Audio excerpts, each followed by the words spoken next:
यह एक बिल्कुल ताजा और खूबसूरत सुबह थी। जनवरी की ठंडी हवा में सूरज अभी उभर रहा था। आसमान पर हल्के गुलाबी बादल छाए हुए थे और सड़क के दोनों तरफ खेतों में धुंध की चादर बिछी हुई थी। आईपीएस दिव्या शर्मा अपने भाई की पुरानी लेकिन चमकदार रॉयल एनफील्ड बुलेट बाइक पर सवार अपनी बचपन की सबसे अजीज सहेली की शादी में जा रही थीं। आज कोई सरकारी गाड़ी नहीं, न कोई गनमैन, न वर्दी। वह एक सादी हरी सलवार कमीज पहने हुए थीं, बाल खुले, चेहरा बिना किसी मेकअप के, बस हाथ में हल्का सा मेहंदी का निशान। वह बिल्कुल एक आम लड़की लग रही थी जो शादी की खुशी में जा रही हो, लेकिन उनकी आंखों में वह चमक थी जो हर जुल्म को देखकर शोला बन जाती थी। दिव्या की उम्र 31 साल थी। वह कल ही लखनऊ जिले की पुलिस कप्तान के पद पर तैनात हुई थी।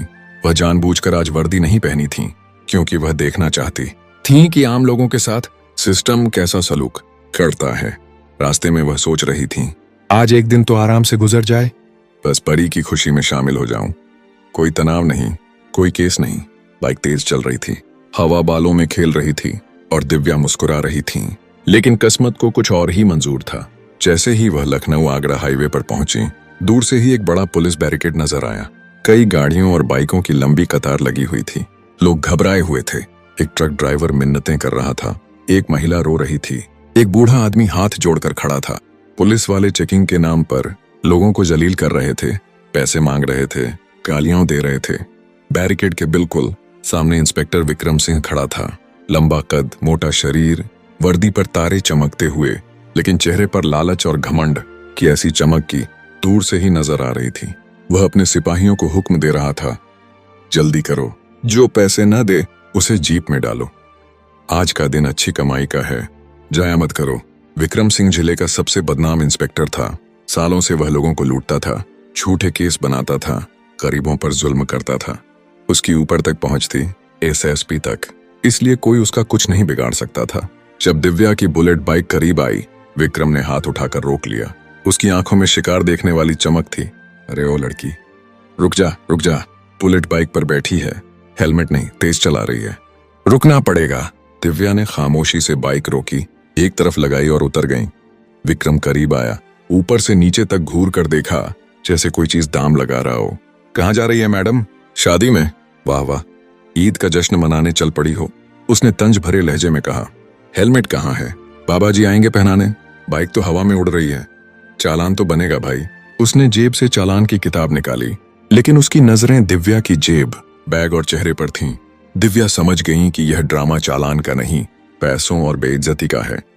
उन्होंने सुकून से मुस्कुराकर कहा, सर, मैंने कोई ट्रैफिक रूल नहीं तोड़ा, मुझे जाने दीजिए, मैं जल्दी में हूँ, शादी का समय हो रहा है। यह सुनकर विक्रम का गुस्सा फूट पड़ा। ओहो मैडम, हमें कानून पढ़ा रही हो? हम पुलिस हैं, तुम कौन होती हो कानून सिखाने वाली? हम सब कुछ जानते हैं। दिव्या खामोश रही, बस उसे घूरती रही। उस खामोशी ने विक्रम को और पागल कर दिया। तुम ऐसे नहीं मानोगी, आज पुलिस तुम्हें अच्छा सबक सिखाएगी। और अगले ही पल उसने जोरदार थप्पड़ दिव्या के गाल पर दे मारा। थप्पड़ की आवाज हाईवे पर गूंज उठी। आसपास खड़े लोग सांस रोककर देखने लगे। दिव्या का सिर एक तरफ झुक गया, गाल सुर्ख हो गया, दर्द से आंखें नम हो गईं, लेकिन वह गिरी नहीं। उनकी आंखों में आंसू नहीं थे, वहां सिर्फ खालिस गुस्सा और अटल इरादा था। विक्रम जोर से हंसा और सिपाहियों से बोला, देखो भाई लोगों, अब भी जुर्रत बाकी है, इसका तकब्बुर तोड़ो, इसे पता चले कि पुलिस से बात कैसे की जाती है। एक सिपाही आगे बढ़ा, सर, इसे सदर थाने ले चलें, वहां सब कुछ चेक कर लेंगे। विक्रम ने सिर हिलाया, हाँ, जीप में डालो, थाने में पता चलेगा कि पुलिस से कैसे बात करनी है। दो सिपाहियों ने दिव्या के बाजू पकड़े और जोर से खींचने लगे। दिव्या ने अचानक हाथ छुड़ाकर ऊंची आवाज में कहा, तुम मुझे छूने की हिम्मत मत करो। एक कदम और बढ़ाया तो आवाज इतनी ताकतवर और गहरी थी कि सिपाही एक पल के लिए घबरा गए और हाथ छोड़ दिए। लेकिन विक्रम और ज्यादा गुस्से में था। इसके बाल पकड़ो, घसीटो इसे समझाओ कि यहाँ कौन बॉस है। एक सिपाही ने दिव्या के बाल पकड़े और जोर से खींचा। दर्द से दिव्या की आंखें बंद हो गईं, लेकिन उन्होंने दांत भींच लिए और अपनी पहचान नहीं बताई। वह सोच रही थी, देखती हूँ ये वर्दीधारी गुंडे किस हद तक गिरते हैं, हर बात का सबूत इकट्ठा करूंगी। एक और सिपाही ने बाइक पर लात मारी, हीरोइन बनकर आई हो, अब तुम्हारा ड्रामा खत्म। दिव्या पूरी तरह समझ चुकी थी, यह थाना भ्रष्टाचार का अड्डा है, जहां वर्दी जुल्म का हथियार बन चुकी है। विक्रम ने गुस्से से कहा, मैंने तुम जैसी बहुत देखी हैं, रोज 50 आती हैं जो पुलिस से लड़ती हैं। अब तुम्हें तुम्हारी असली औकात दिखाता हूँ। थाने ले चलो। पूरे रास्ते अपमान जारी रहा, गालियां, धक्का मुक्की, हंसी मजाक। दिव्या खामोश रही, बस अंदर ही अंदर हर बात नोट कर रही थी। कौन कौन शामिल है, कौन हुक्म दे रहा है। थाने पहुंचते ही विक्रम कुर्सी पर धड़ाम से बैठा और चिल्लाया, चाय और समोसे लाओ, आज खास मेहमान आई है, जश्न मनाएंगे। फिर एक जूनियर के कान में कहा। इस पर फौरन झूठा केस बना। चोरी, नशा, डकैती, जो भी चले, जेल में डालो, होश में आएगी। दिव्या कोने में खड़ी सब सुन रही थी। विक्रम ने चीख कर कहा, नाम बता, पता बता, घर वालों का नंबर दे। दिव्या खामोश। विक्रम ने मेज पर मुट्ठी मारी, बाहरी है क्या? नाम बता वरना बुरा अंजाम होगा। तुम्हें पता नहीं हम कौन हैं। थोड़ी देर बाद दिव्या ने बहुत शांत आवाज में कहा, दिव्या। विक्रम हंसा, चालाक है, लेकिन यहां चालाकी नहीं चलेगी। लॉकअप में डालो। लॉकअप गंदा, अंधेरा और बदबूदार था। दीवारों पर पुराने निशान थे, फर्श पर गंदगी, और एक कोने में पानी की टंकी टपक रही थी। अंदर एक बूढ़ी औरत रो रही थी और एक जवान लड़की सिर झुकाए बैठी थी। दिव्या ने बूढ़ी औरत से पूछा, माँ जी, आपको क्यों बंद किया गया है? औरत रोते हुए बोली, बेटी मैं सब्जी बेचती हूँ। ये इंस्पेक्टर रोज मुफ्त सब्जी मांगता था। आज मना किया तो चोरी का केस बनाकर डाल दिया। मेरे बेटे के साथ भी पहले ऐसा ही किया था। अब वह जेल में है। दिव्या का दिल पसीज गया। वह सोचने लगी, अगर एक आईपीएस अफसर के साथ यह जुल्म हो सकता है तो आम आदमी का क्या हाल होगा। यह सिस्टम कितना खोखला हो चुका है। उसी समय एक ईमानदार सब इंस्पेक्टर राजकुमार ने सब देखा। वह विक्रम से बोला, सर, यह बिल्कुल गलत है। बिना किसी ठोस सबूत या वारंट के किसी को नहीं रख सकते। कानून है, हमारा फर्ज जनता की हिफाजत करना है, जुल्म नहीं। विक्रम हंसते हुए बोला, राज तू अपना काम कर, हमें मत सिखा। यह लड़की बहुत झगड़ालू है, मैं इसे लाइन पर लाऊंगा। तू चुप रह वरना तेरी भी नौकरी चली जाएगी।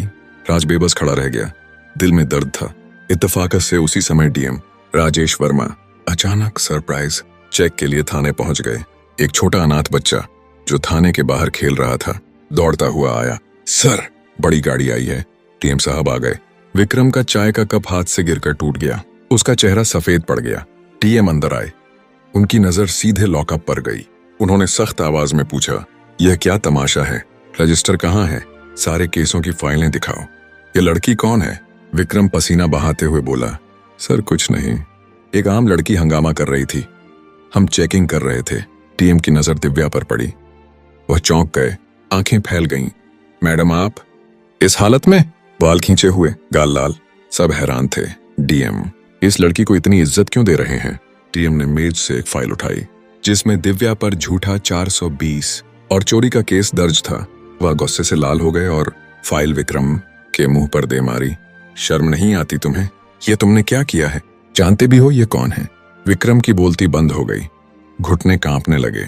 डीएम चिल्लाए, यह हमारी नई आईपीएस दिव्या शर्मा है, कल ही ज्वाइन किया है। तुमने इन पर हाथ उठाया, बाल खींचे, झूठा केस बनाया, गरीब औरतों पर जुल्म किया। थाने में पूरा सन्नाटा छा गया। विक्रम के पांव लड़खड़ा गए, चेहरा पीला पड़ गया। वह दीवार का सहारा लेकर खड़ा हो गया। दिव्या को तुरंत लॉकअप से बाहर निकाला गया। अब उनका चेहरा बदल चुका था, आंखों में आग थी लेकिन सुकून भी। वह विक्रम की तरफ देखकर बोली, इंस्पेक्टर विक्रम सिंह, तुमने वर्दी की बेइज्जती की है, मुझ पर हाथ उठाया, झूठा केस बनाया, इस गरीब माँ जी को नहीं बख्शा। ये सब तुम्हारे रिकॉर्ड में है। अब वक्त आ गया है इंसाफ का। विक्रम कांपता हुआ घुटनों पर गिर पड़ा। मैडम माफ कर दीजिए, मुझे नहीं पता था, मुझसे गलती हो गई। मेरी फैमिली है, बच्चे हैं। दिव्या ने कदम पीछे किए। गलती की माफी जेल में मिलती है, जनता की सेवा करने वालों को माफी नहीं, सजा मिलती है। फिर डीएम से कहा, सर मैं चाहती हूं कि इस पूरे थाने की जांच हो, सारे झूठे केस खोले जाएं और सारे शामिल अफसरों को सामने लाया जाए। एक डरा हुआ सिपाही बोला, मैडम हम तो बस हुक्म मान रहे थे, हमारे सीनियर और ऊपर वाले भी इसमें शामिल हैं। मामला और भी संगीन हो गया। डीएम ने तुरंत एक्शन लिया। विक्रम सिंह को उसी वक्त निलंबित कर गिरफ्तार कर लिया गया। दिव्या ने सारे सबूत जो उन्होंने खामोशी से इकट्ठा किए थे जमा करके एसएसपी के खिलाफ रिपोर्ट भेज दी। शाम तक एसएसपी भी पद से हटा दिया गया और बड़े स्तर पर जांच शुरू हो गई। उस दिन के बाद लखनऊ जिले के हर पुलिस अफसर को एक कड़ा सबक मिला। वर्दी जनता की सेवा और इंसाफ के लिए है, जुल्म और भ्रष्टाचार के लिए नहीं। आईपीएस दिव्या शर्मा ने साबित कर दिया कि सच और हिम्मत से एक इंसान भी पूरे भ्रष्ट सिस्टम को हिला सकता है। असली ताकत लाठी में नहीं, दिल में होती है। अगर नीयत साफ हो तो कोई भी व्यवस्था बदली जा सकती है। दोस्तों, अगर इस बहादुर महिला अफसर की कहानी ने आपके दिल को छू लिया हो तो लाइक करें, शेयर करें और कमेंट में जय हिंद जरूर लिखें।